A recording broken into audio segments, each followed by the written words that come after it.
오늘 이 시간 우리에게 주시는 하나님의 말씀 역대상 1장 8절에서 16절의 말씀이 되겠습니다. 역대상 1장 8절로부터 16절에 있는 말씀 한 목소리로 합독하시겠습니다. 함의 자손은 구스와 미스라임과 붓과 가나안이요, 구스의 자손은 스와와 하윌라와 삽다와 라마와 삽드가요, 라마의 자손은 스바와 드다니요, 구스가 또 리므롯을 낳았으니 세상에서 첫 영걸이며, 미스라임은 루딤과 아나밈과 루하빔과 납두힘과 바드루심과 가슬루힘과 갑도림을 낳았으니 블레셋 종족은 가슬루힘에게서 나왔으며, 가나안은 맏아들 시돈과 헷을 낳고 또 여부스 종족과 아모리 종족과 기르가스 종족과 히위 종족과 알가 종족과 신 종족과 아루앗 종족과 스말 종족과 하맛 종족을 낳았더라. 아멘. 오늘 우리가 함께 읽은 역대상 1장 8절로부터 16절에 있는 말씀은 이제 노아의 아들 함의 자손들에 대해서 언급하고 있고, 특별히 8절에 함의 네 아들 구스, 미스라임, 붓, 가나안, 이렇게 여기에서부터 이제 그 함족속들이 뻗어나가게 됐다라고 하는 것이 되겠고, 오늘 주시는 8절로부터 16절까지 함의 족보에 등장하는 30명의 이름들은 주로 아프리카, 시리아, 팔레스틴에 있는 나라들, 민족 혹은 사람의 이름이 기록되어져 있습니다. 따라서 이것은 함으로 대변되어지는 미스라임, 이집트 세력이 이제 가나안 지역의 세력을 확장했을 때를 배경으로 역사를 기록하고 있는 것이 되겠다, 이렇게 설명할 수 있고, 오늘 주시는 이 함의 족보에서 중요하게 생각해야 되는 것은 바로 이 함에 가나안이 속해 있다라고 하는 것과, 그리고 또 이 12절에 보면 블레셋도 결국은 함에 속해 있다라고 하는 것입니다. 그런데 이제 가나안과 블레셋은 구약 성경을 통해서 보면 이스라엘 민족의 역사 속에서 끊임없이 그 이스라엘을 영적으로 괴롭혔던 나라는 가나안입니다. 아브라함 이후에 가나안에 정착한 이후로부터 지속적으로 가나안의 어떤 그 우상 숭배의 유혹, 그것으로부터 지키느냐 지키지 못하느냐라고 하는 근본적인 그런 문제가 바로 이 가나안인데, 이 가나안이 함에게 속해 있다라고 하는 것이 중요한 의미가 있고, 또 하나는 이제 주전 한 1000년 또는 한 11세기 경부터 지중해 연안 지역에 새롭게 들어왔던 블레셋이라고 하는 나라. 그래서 우리가 알다시피 이 가자나 아스돗이나 아스글롯이나 또는 에크론이나 갓, 이런 나라들, 이런 도시 국가들이 형성이 되었는데, 그 블레셋 역시도 유다 왕국 말기까지 유다를 괴롭히는 이스라엘을 괴롭히는 세력 가운데 하나인데, 그들 역시도 함의 자손에 속해 있다라고 하는 겁니다. 우리가 역사적으로 잘 알다시피 이 블레셋이라고 하는 사람들은 주전 15세기 경부터 에게해 근처, 오늘날 우리가 그리스의 에게해로부터 그 에게해 지역의 어떤 변화에 의해서 그들이 해양과 육로를 통해서 이집트, 지중해 그 그리스로 보아서 동쪽 지역으로 이주해서 정착했던 해양족들 가운데, 특별히 이스라엘의 해안에 거주하는 사람들을 우리가 블레셋이라 이렇게 부르는데, 그들을 함의 자손으로 분류하고 있다라고 하는 것. 그래서 가나안과 블레셋을 함의 자손으로 분류하고 있다라고 하는 것은 이 8절부터 16절까지 기록하고 있는 이 족보의 굉장히 중요한 역할을 한다라고 하는 것입니다. 우리가 지난 시간에 5절로부터 7절에 이르는 그 야벳의 그 이 족보 역시도 야완, 오늘날 그리스 세력이 해양 지역의 세력을 확장했을 때 주전 5, 4세기경에 그런 시대적 배경을 가지고 있는 족보다 이렇게 말씀드렸듯이 오늘 주시는 8절로부터 16절에 등장하는 함의 족보 역시도 이 붓과 이 가나안과 이 블레셋과 관계가 있고, 특별히 이 함지파들의 우리가 일반적으로 알고 있기로는 이 사람들은 아프리카 지역이다라고 생각하는데 가나안 지역, 그래서 이 지중해 연안을 따라서 가나안의 북쪽 지역에까지 세력을 확장했던, 이것은 이집트 세력이 세력을 확장해서 가나안과 시리아 팔레스틴 지역의 세력을 확장했던 그 시대를 배경으로 기록되어진 것이다.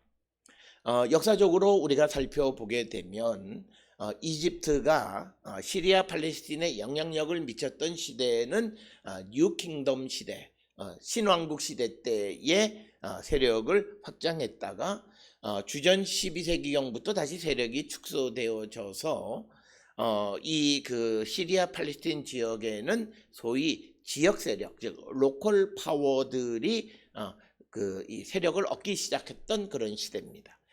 그래서 그 가운데에 이스라엘이나 요단 동편에 있는 세 나라나 또는 북쪽으로 시리아나 또는 페니키아 지역의 여러 시리스테이트들이, 도시국가들이 형성하게 되어졌던 것은 바로 이런 이집트의 세력이 물러가고, 또 메소포타미아의 세력 역시도 그들이 세력을 아직 갖지 못하고 있었을 때에 이 시리아 팔레스틴 지역의 파워 베큐um, 심의 공백 상태가 벌어지자 거기에서 조그마한 나라들이 세력을 확장하게 되어졌다. 이것이 이제 정치 역사적 관점에서 보게 되는 주전 1000년대의 시리아 팔레스틴의 상황입니다.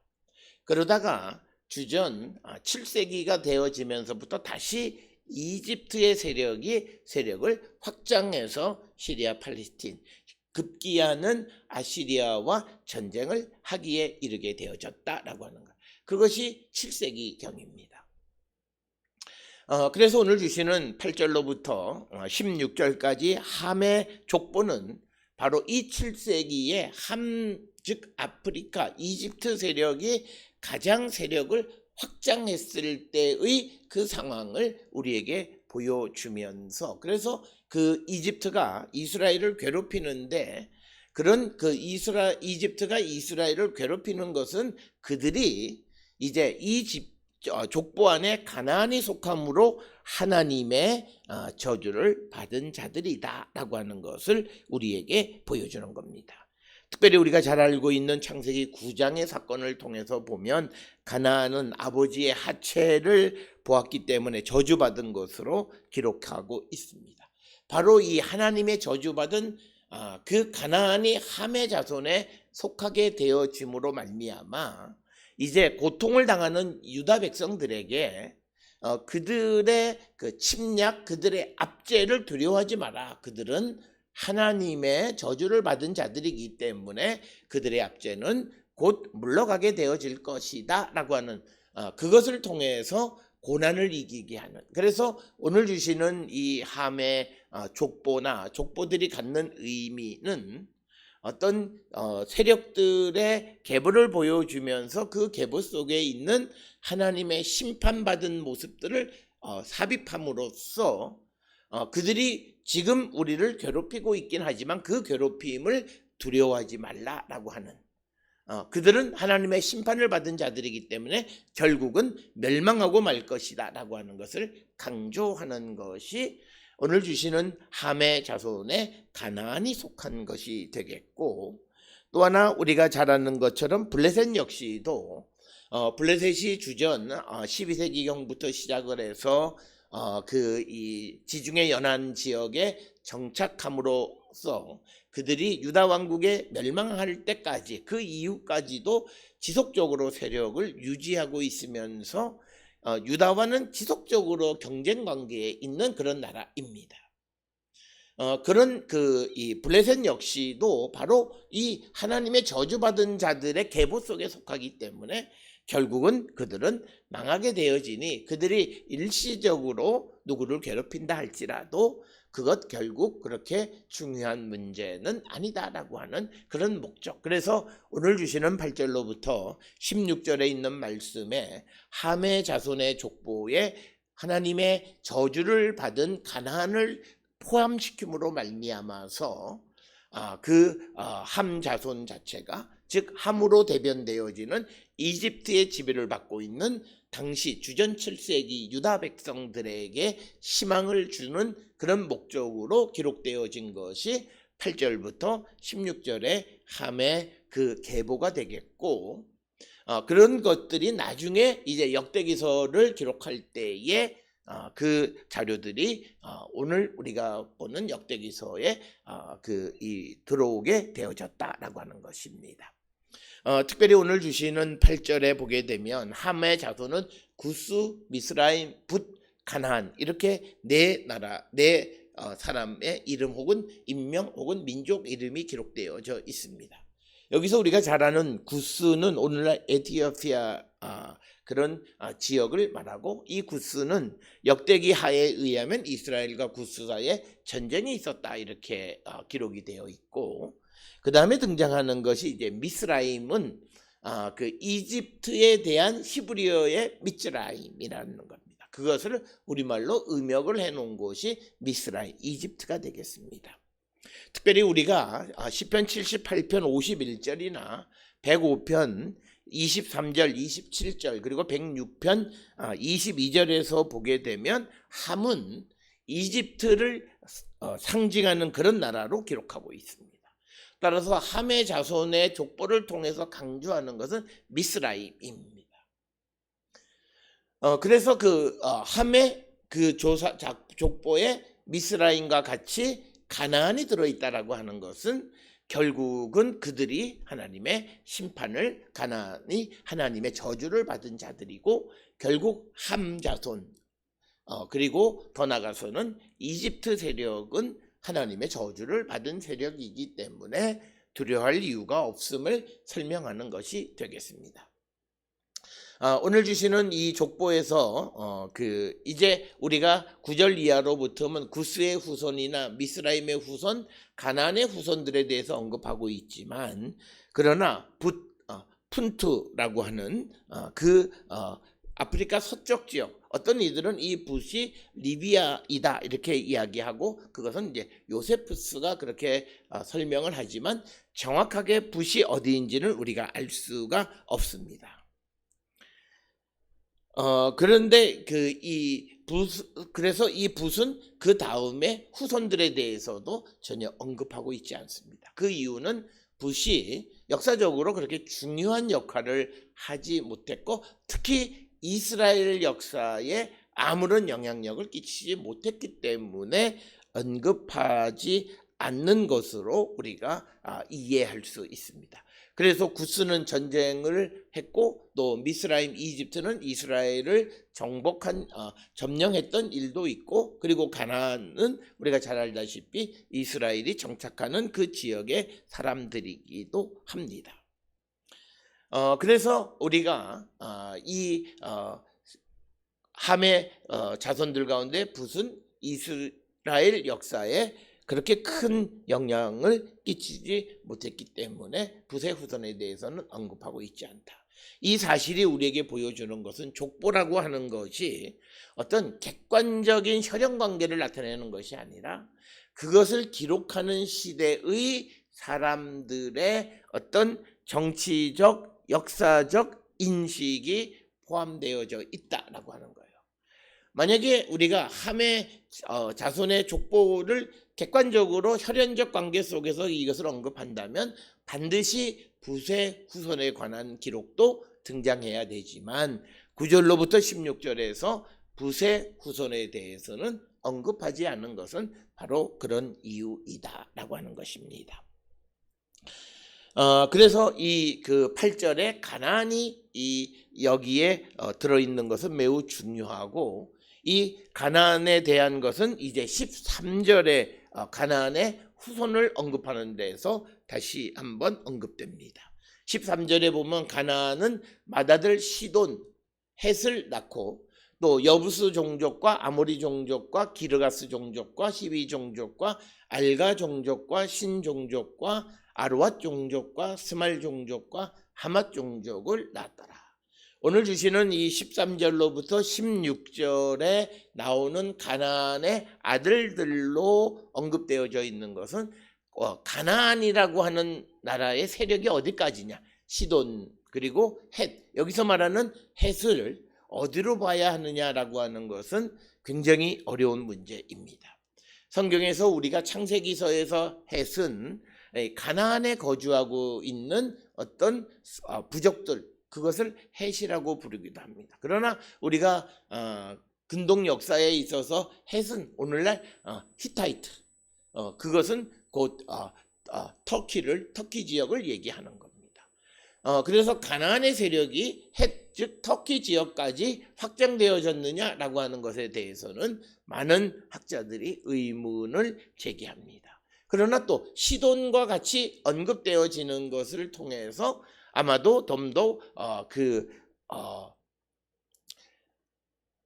아나톨리아, 그 터키 내륙까지는 세력을 확장하지는 못했지만 그 입구 지역, 그러니까 시리아의 북쪽 지역까지 세력을 확장한 것으로 이해할 수도 있고, 그것을 헷으로 보았다라고 설명하기도 하지만, 그러나 그것은 우리가 정확하게 알 수 없고, 우리가 창세기 25장 9절에서 헤브론에 사는 사람들이 헷사람이다 이렇게 기록이 되어 있습니다.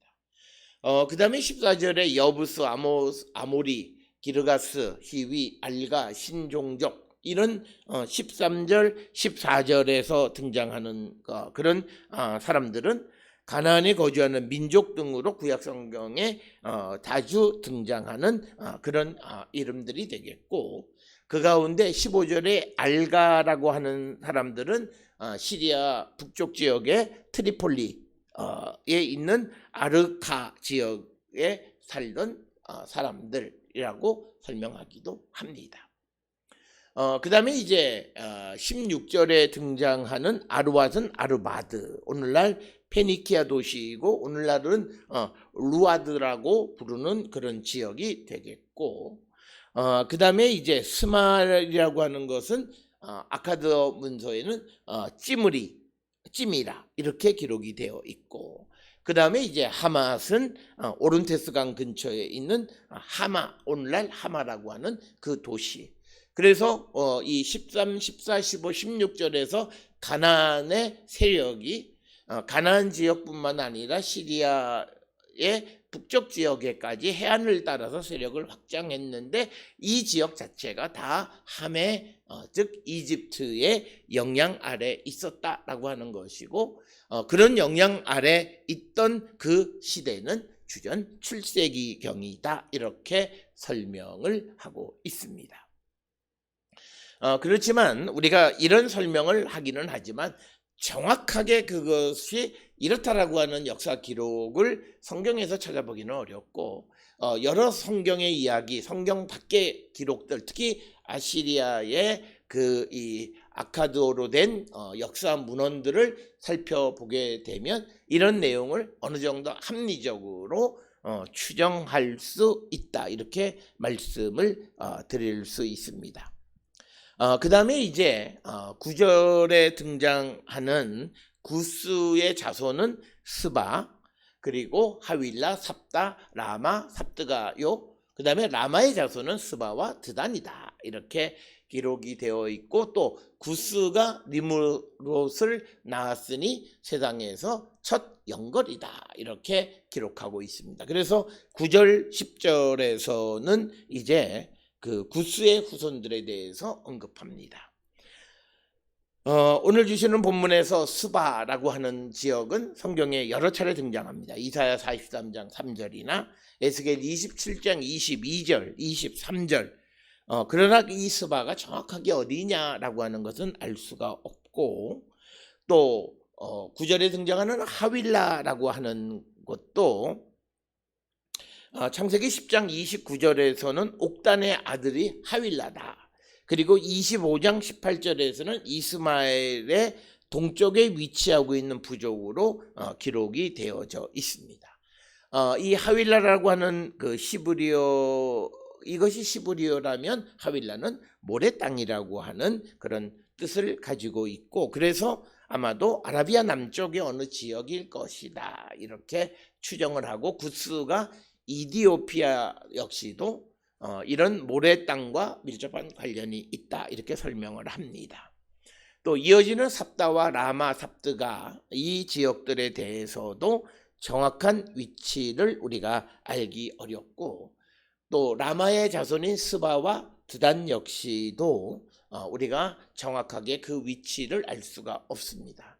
따라서 오늘 주시는 구스의 자손들 스바, 하윌라, 삽다, 라마, 삽드가, 또 라마의 자손이 스바하고 드단이라고 하는 이런 자들은 대체로 모래 땅에 거주하는 그런 부족들인데, 특별히 우리가 제일 어려운 부분이 10절입니다. 구스가 리므롯을 낳았다라고 하는 것이고 세상에서 첫 영걸이다라고 하는 겁니다. 리므롯은 우리가 잘 알다시피 메소포타미아 신의 이름입니다. 그런데 구스가 리므롯을 낳았다라고 하는 이 이야기가 굉장히 역사적인 정황이 잘 맞지 않는 그런 것이고, 특별히 역대기서에서 보게 되면 그 창세기 10장 9절로부터 12절의 리므롯에 관한 이야기들이 기록되어져 있는데, 그 이야기가 오늘 우리가 역대상 1장 10절에서는 생략되어져 있습니다. 그 이유에 대해서 그 많은 학자들이, 많은 주석가들이 설명하기를 이 리므롯이 메소포타미아와 연결하고 싶지 않기 때문이에요. 왜냐하면 당시 시대에 이게 주전 7세기의 배경이든 그때 아시리아의 세력에 의해서 이스라엘이 지배를 받는 그런 것. 그런데 거기에 세상의 첫 영걸이 등장했다라고 하는 말은 결국은 이스라엘은 이 메소포타미아 세력의 지배를 받을 수밖에 없다라고 하는 것을 나타내는 거예요. 그렇기 때문에 역대기 역사가는 이 리므롯을 전혀 다른 구스의 족보 속에다가 집어넣었다. 이런 것들을 통해서 앞에서도 말씀을 드렸듯이 이 족보가 객관적인 어떤 사실을 보여준다라기보다는 이 역사를 기록하던, 이 족보를 기록하던 시대의 사람들의 인식을 반영하고 있는 것이다 라고 하는 것, 그런 의미에서 이것이 그 역사적 가치가 매우 크다라고 하는 것을 보여주는 것이 되겠고, 그러나 반면에 어떤 이들은 이처럼 리므롯을 구스의 아들로 표현한다든지, 가나안을 함의 아들로 표현한다든지, 블레셋이 함에서부터 왔다라고 하는 이런 표현들을 쓰는 것을 봐서 이것은 역사적인 그런 정확성이 결여되어 있다 이렇게 주장할 수도 있습니다. 그러나 그런 주장을 하는 배경을 우리가 뒤집어서 생각해 보면 오히려 역사적 정황을 우리가 추정해 볼 수 있다라고 하는 것입니다. 그래서 첫 영걸이며라고 하는 말은 그는 세상의 용사의 시작이다라고 하는 거예요. 그러니까 리므롯이 세상의 영웅의 시작이다라고 하는데, 그것이 메소포타미아와 연결되어지면 아시리아나 바벨론에 의해서 지금 이집트가 지배당하는 그런 시절에는 그게 너무나 당연한 거예요. 그런데 그것을 그렇게 하고 싶지 않아서 리므롯을 구스의 아들로 기록했다라고 하는 겁니다. 그래서 우리가 아주 극단적으로 얘기하면 족보는 얼마든지 바꿀 수 있다는 거죠. 그래서 우리가 과거의 조선시대에도 보면 족보를 돈 주고 산다라고 하는 개념도 같은 거예요. 경제적 이유로 족보를 변질시키는 것처럼 이것은 어떤 당시의 역사적 정황 속에서 그 사실을 약간씩 변개시키는 것. 그렇기 때문에 우리가 역사 기록 자체를 그대로 받아들이기보다는 거기에 내포되어 있는 신학과 의미, 해석 이런 것들을 얼마만큼 정확하게 제거해낼 수 있는 능력이 있느냐가 그 본문을 정확하게 이해할 수 있다라고 하는 겁니다. 자, 그래서 9절 10절에 구스의 자손에 대해서 설명하고 있고, 그 다음이 이제 미스라임입니다. 즉 이집트, 미츠라임, 이집트인데 루딤, 정확한 위치를 알 수 없고, 아나밈, 이건 역시도 정확하게 위치 알 수 없고, 납도힘, 이 이집트 지역들은 정확하게 루딤이나 아나빔이나 루하빔이나 납두힘이나 이런 지역들을 정확하게 알 수 없고, 그죠? 우리가 추론할 수 있는 베남이라고 하는 구약학자는 이 납두힘은 아마 이집트의 델타 북쪽 지역으로 그렇게 생각하기도 하고, 유명한 이 이집트 학자인 키치는 납두힘은 이집트어로 하부 이집트 사람이라고 하는 뜻이다. 그래서 하부 이집트, 즉 델타 지역에, 그래서 그 키친이나 베남이나 이런 학자들의 주장에 의해서 납두힘은 델타 지역에 위치하는 어떤 사람들로 이야기할 수 있고, 12절에 바두루심, 이집트 상부 지역을 지칭하는 이집트어이고, 가슬루힘, 정확하게 어딘지 알 수 없고, 갑도림은 크레테 섬을 말하는 겁니다. 이 갑도림이 여기 들어가는 것은 바로 크레테 섬에서부터 이제 이 에게해 지역을 여기에다 집어넣음으로 블레셋 사람이 이집트에서 나왔다는 것을 설명할 수 있습니다. 그래서 오늘 주시는 말씀에서 블레셋 종족은 가슬루힘에서 나왔다라고 하는 겁니다. 이 가슬루힘은 미츠라임에 속해 있는데, 그래서 이렇게 블레셋을 이 가슬루힘에서 나왔다고 말하는 근거에 대해서는 이 앞에서 말씀드린 역사적으로 블레셋이 이스라엘의 역사에 깊이 개입되어 있어서 그들은 하나님의 저주받은 민족이다라고 하는 것을 강조하는 것일 뿐만 아니라, 실질적으로 이 해양족들이 먼저 이집트에 정착을 하려다가 실패하고 나서 그들이 이제 그 가나안의 해안 지역에 정착하게 되어진 겁니다. 그렇기 때문에 사람들이 봤을 때 이 블레셋 사람들, 즉 해양족들은 이집트에서 왔다라고 하는 것을 말할 수는 있다라고 하는, 그래서 어떤 이유인지 정확하지는 않지만 블레셋이 하메 종족에 속해지므로 유다의 역사 속에 깊이 개입했던 그 블레셋 역시도 하나님의 저주받은 자들이다라고 하는 것을 강조하는 그런 이야기가 되겠습니다.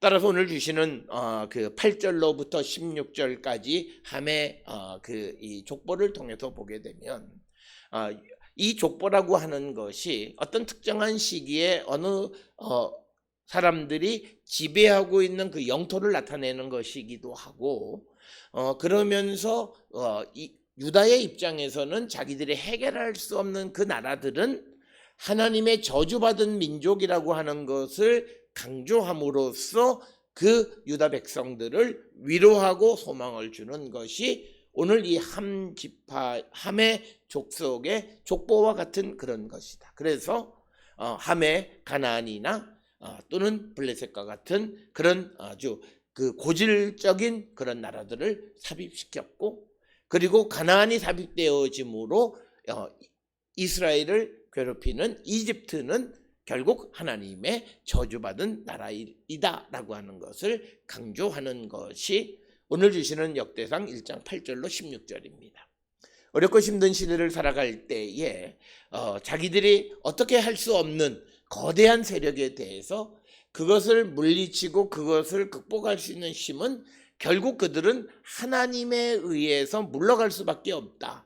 그런 관점에서 함은 하나님의 저주받은 그런 족속이다라고 하는 것을 말함으로써 그 함 지파의 세력인 이집트의 영향 아래에 있는 유다 백성들을 위로하고 희망을 주는 그것이 바로 오늘 우리가 읽은 역대상 1장 8절로 16절의 말씀이 되겠습니다. 따라서 오늘 주시는 이 족보의 근본적인 목적은 바로 고난 속에 있는, 고통 가운데 있는 유다 백성들, 시대적 어려움 속에 있는, 암울한 현실 속에 있는 유다 백성들을 위로하기 위한 장치이다라고 하는 것을 기억하시면서 우리도 우리가 신앙인으로서 어렵고 힘든 시대를 살아갈 때에 우리가 믿는 믿음을 통해서 이 어려움이 극복되어질 수 있음을 확신하는 그런 믿음의 사람들이 되어서 우리가 어두움 속에 서서 등대와 빛의 역할을 감당하는 우리 모두가 될 수 있기를 주의 이름으로 축원합니다.